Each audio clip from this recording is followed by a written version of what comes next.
leverage them to help us graduate more students. So this was an activity we did in two parts. We did it with the steering committee, and then we brought it back to our committee as well and built on it. And we're going to continue. This is going to help drive our practice forward.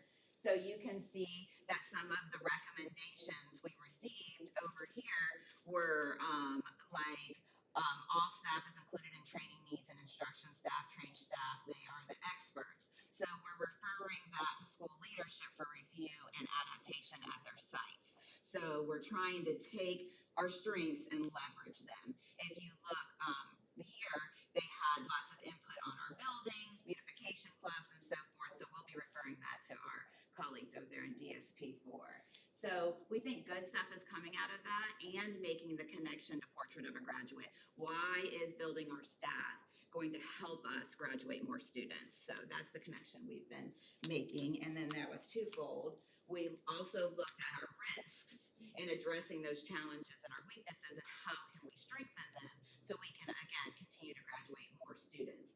So you can look at it. One of the big things that they gave us was they believe everyone needs a mentor. New employees need mentors.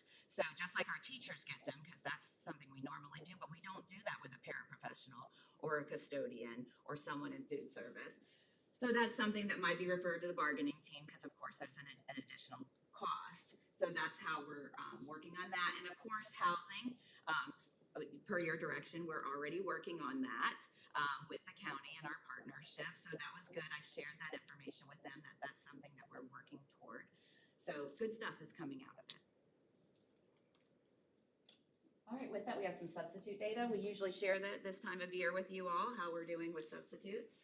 So the nice thing about substitutes, we took some time to look at our role to see our employees that had not picked up a job in at least a couple years. So as you can see, our amount of substitutes has gone down a little bit because we've cleared out a bunch of people that just hadn't picked up jobs. The number of jobs thus far this year is only about 5,000, where at the end of last year we were at 15,000. And we've had a 95.5% fill rate when it comes to teachers.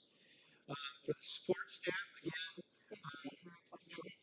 this is a large change, but that's mainly because if you didn't require a sub, we didn't make you put it in the system anymore.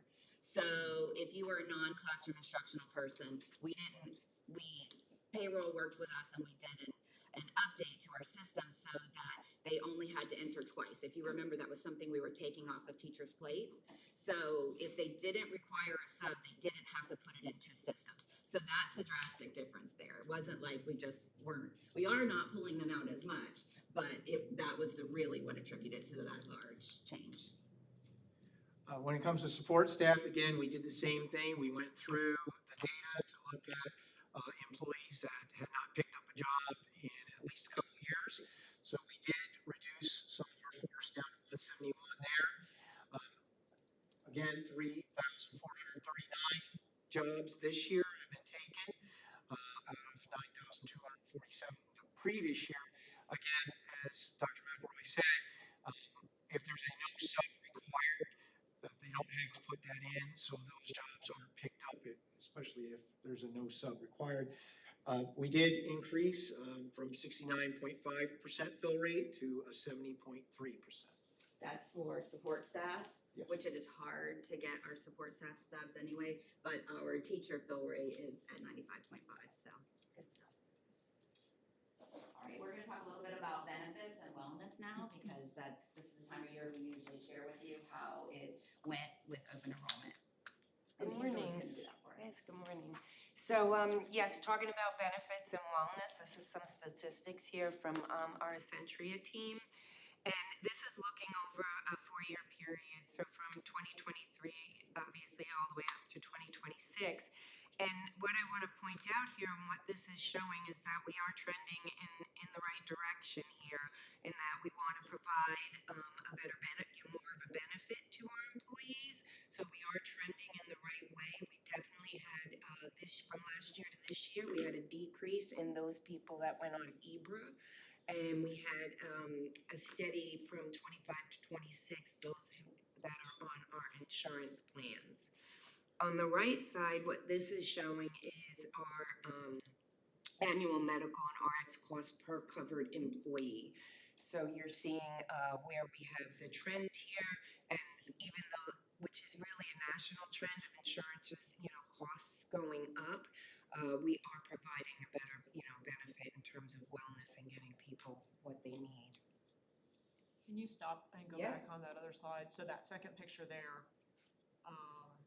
that's all claims. That's all Yes. claims. That's What's causing also that? a clinic. So this is also everything. marathon, this is everything that we So offer. that's a 23% increase from last year to this year. What's the main factor? It's a lot of things. The main thing is the cost of insurance. Medical is going up nationwide.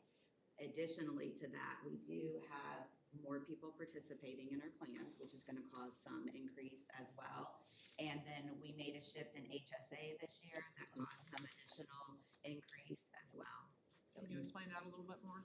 So we transitioned from only giving HSA in January upon open enrollment to whenever we hire anyone during the year, they become eligible. It's prorated per their hire date, but we did start doing that. So you think that because they had HSA funds to use, they were more likely to go to the doctor or get a Yes, prescription? that is our belief, yes. That it helps them become educated with our plan and hopefully move forward on their wellness journey.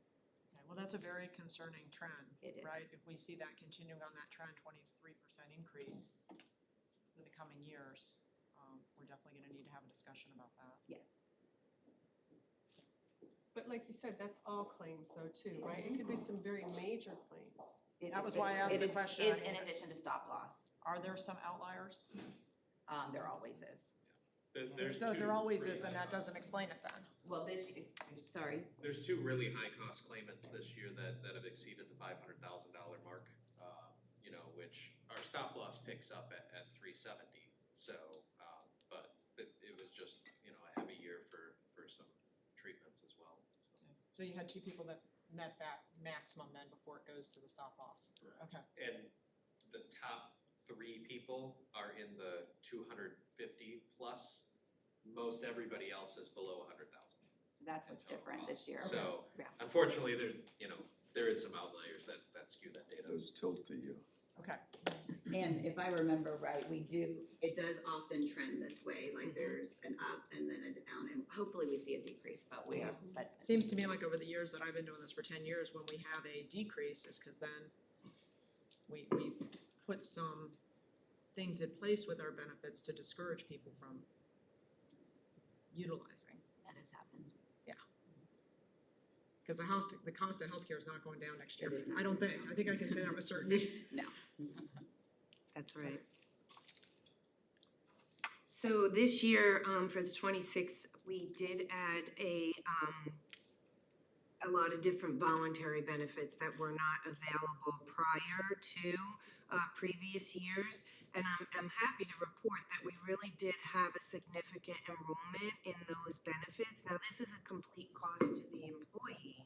But what we're trying to show here is providing that better wellness benefit for those employees, as well as providing them a bigger package of what they can elect. Short-term disabilities was one of the highest ones. We didn't offer that prior. And then the critical illness with cancer was our other one that was a lot of people elected to take. So we had a really good, and these were our open enrollment numbers from the plan year for 26. And you could see the amount is on that chart as well. So this is the wellness clinic update, and this is it's a month-to-month comparison here from January of 2025 compared to January of 2026. So we captured that data there. We are showing an increase, a trend is going up, which is, nice to see from year to year. We did go from 69.8 up to engagement of 71.7%. Our net promoter was about 85% with about 61 surveys that were completed. And I have some additional data on that The as well. reason we shared the month to month is we have not done our year end yet with Marathon. Our provider has been out. She's actually back now. So I think it's scheduled for like It's, next week. yeah, it's Towards coming the up. end. So this is what is showing our participation plan, which is really great because we're really trending in the upward motion from year to year to year. Currently, even in, for the 27 year, which we're currently working in right now, we already have a 29%, and that's still work in progress. But you could see from 2025 to 2026, we went from 62% to 74%, which is what we want to see. So I know there's increased cost, right, that with the wellness, because when they qualify for this, they have a reduced deductible. So that's another factor that's there. But what this tells me, the non-monetary side of it, is that 74% of our employees are engaging in their health and wellness. And they're going and they're working with our clinic and our providers and on trying to get them on the right track for their health.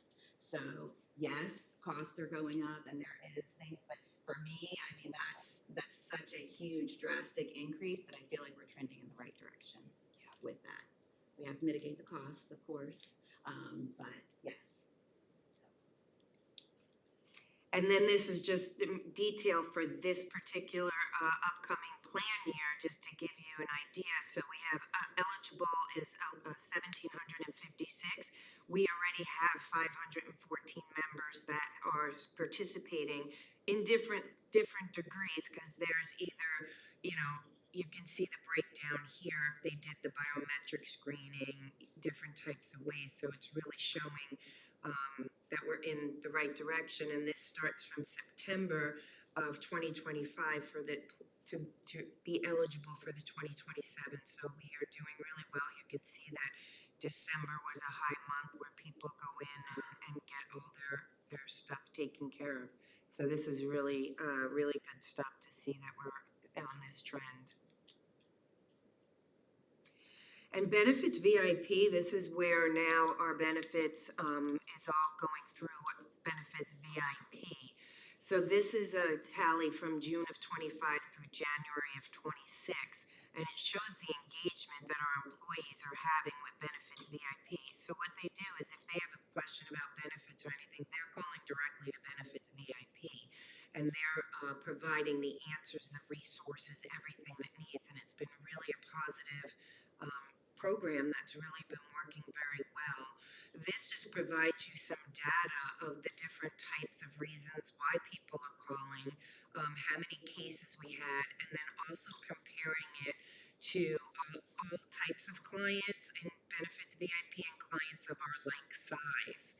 So we're really doing very well. We're at, benefits administration 53.2% compared to some others. And most of the stuff that what they're calling about, you have your life or work events, ID cards, enrollment, new hires. This has been very beneficial to the new hires because they get somebody that can actually help them walk them through their plan. With an education focus. Correct. All right, so I wanted to mention two things before we go off of that slide and transition to here. So one of the things that Marcus and I have been working on is incorporating, and you had brought up risk. We are working with our clinic on how we can utilize our clinic for occupational health, right? So for drug testing, injuries at work, we're in the process of that, and we've worked on that, our new contract with them as well. So that's a piece that we're trying to mitigate some of those costs and utilize our own providers. Our employees already feel comfortable going to the clinic, so they would feel more comfortable in a workman's comp situation using our clinic too. So we're trying to work through that process. And then the second piece, going backwards to the exit survey. So and I've been talking to you about this for a couple of years, that I've really wanted to input a stay survey. And we finally have one together. Mr. Foreman, Angela and I have been working on it. We worked on it with the DSP2 committee. We had them preview it. So we want to roll that out. We're just working on the timing because the climate survey is going on right now. You can't over-survey anyone. But we plan on sending that to all staff before the end of the school year. And looking at, why do you stay? you know, you've been here with us for this many years. Why do you stay? What are we doing good? What can we do better? Kind of questions. We're utilizing a little bit of the AI that Thought Exchange provides, so we're excited about that and the reports that it'll generate that we'll be able to bring to you down the road. So that's a new piece that we're happy. Superintendent's cabinet just previewed it this past week, and so we've gotten the thumbs up. Now we're just going to look at the timing and be able to send that out. So that's a positive thing. And this is a very positive thing that I love as part of my job, is being able to recognize people for their years of service. So I'm happy to say this year we are going to be presenting 8 challenge coins at the board meeting for their 35 plus years. Then we have the 30-year pin. There will be 28 people, so we should have a good amount at the board meeting this year. And then at the school sites, we'll be adding on this year the 20-year badge printed on there and the 25. So we'll be delivering those to sites to do. So we're getting that all together and ready for the April board meeting. So, good. All right. I think, oh, I have that quick. I think next thing is just questions. So anything for us? Question, but I have a comment. All the strategies you're putting in place for staff retention and have really made a big difference. I mean, every component adds to that, and I think it's starting to show. So good job, great data. Working on it. Yeah. Has there been any input, Dr. McElroy, that it's not just what we're doing? I appreciate everything we're doing, but is the cost of living in the area with housing, which appears to have reduced, playing a role? I haven't gotten that specific data back, but I would make that perception as well, you know, but it'll probably take a little while for that data to offset the older data in the numbers, but yeah, I would hope so. Good. I'd like to make a, before you leave, Dr. McElroy, I'm seeing a correlation between our employees who are engaging in their health and our attrition and retention rate. And I think that's a positive correlation.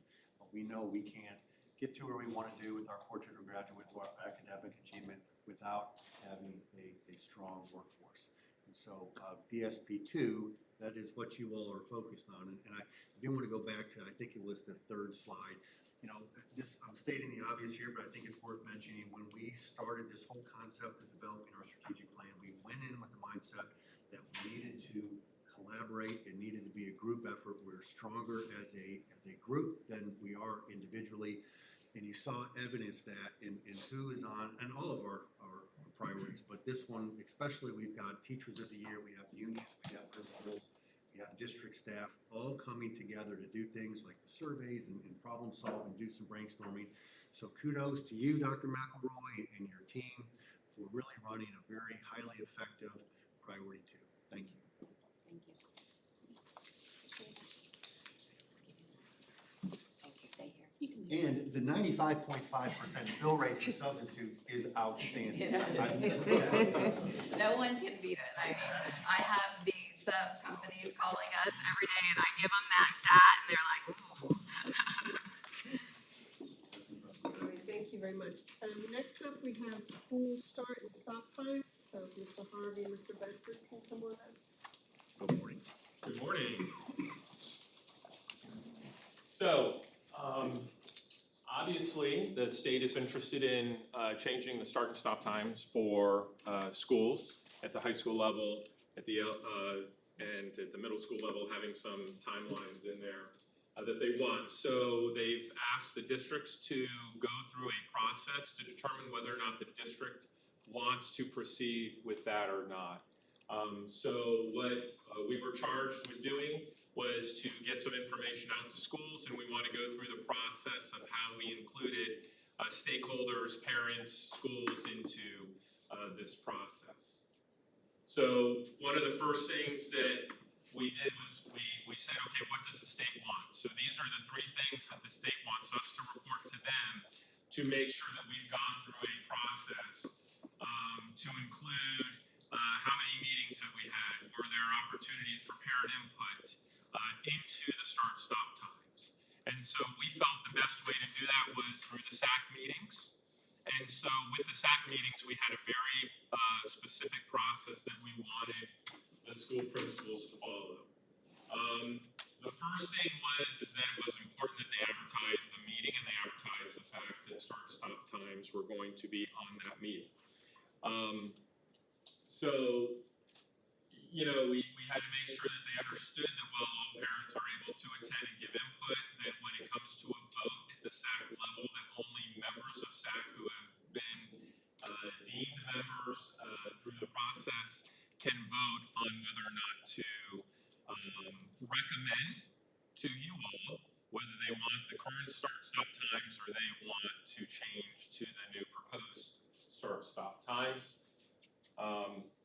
And then obviously here is the process. I don't need to read through each one, but pretty specific. Leading the informational piece on start-stop times would be either the principal or the SAC president. Most of the time we would want the SAC president to do that. Sometimes they like to defer to the principal, so we made sure that principals understood they could not put their own opinion into what they felt they wanted to do. And they just needed to keep the information flowing, right? Who has concerns? What are the concerns? Okay, how do we feel about that? How do you feel about that? How does that affect you? What are there other We things? wanted there to be a good and open discussion of the pros and cons of time changes, keeping or changing. And that was the goal for that to take place at the SAC meetings.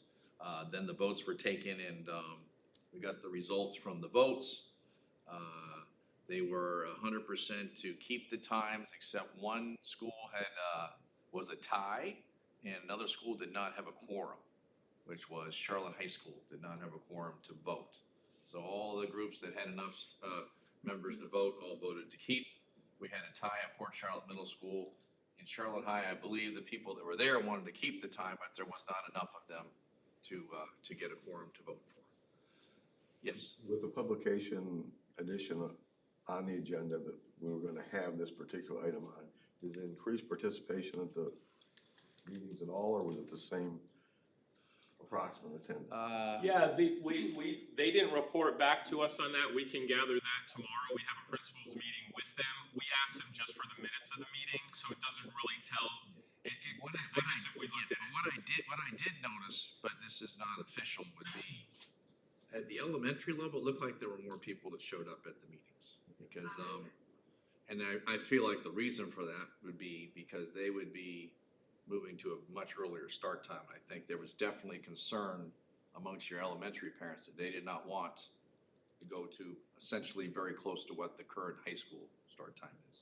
So I did. Our middle SAC meeting, and they had a huge increase in parents and That's- participation at the meeting. I'd like to know we had That's more good to know. involvement than Yes. I often see at our SAC meetings, Yes. that's all. The middle school would actually start a little bit later than it already starts now, so nobody was, I don't wanna do that. This was the only slide that we gave them to use Yes, at the SAC very good. meeting, because we just wanted to be informational in nature, so they could show this up, and then that is what generated the conversations around, the pros and cons of moving or staying. And from a district cost, the only cost that we found, if we move to this time, we stagger our elementary schools, and the cost savings on that is 3 buses and 3 drivers. So, we would be going to a single start time here, because we didn't wanna go even any earlier to a 7:20 or a 7:10 start time. So we would have to add, if we went to this, we'd have to add 3 drivers and 3 school buses, which is an increase of, close to $500,000 between buying the buses and 3 drivers, so. And we did get the question, if we're doing this here, why aren't we doing this here? And that is why we would just stay with our start-stop times as they are now. So that is it. Do you have questions for us on the processes? We collected the minutes from all the meetings, so we have that in case the state wants to see it. The next step is that Jeff and I need to fill out the forms to send to the state based on your recommendation tonight. We're doing it early in case they have any issues with what we're doing, so we can adjust if they have concerns to what we need to do. We don't believe there will be any. But we're gonna go through that process as soon as the vote is taken tonight. Well, great job involving the parents, our stakeholders, and the whole process in communicating education part, so great job getting them involved and helping us make that decision. All right, thank you. Gentlemen. Next up, we have, school board committee reports. Paper policy. Do you have any? No, sir, I do. Okay, so as usual, Baker reports are in board docs for January. And how to get, And the workshop, you need one? Anybody? No? Okay. all right, thank you, Vice Chair, and with that, our meeting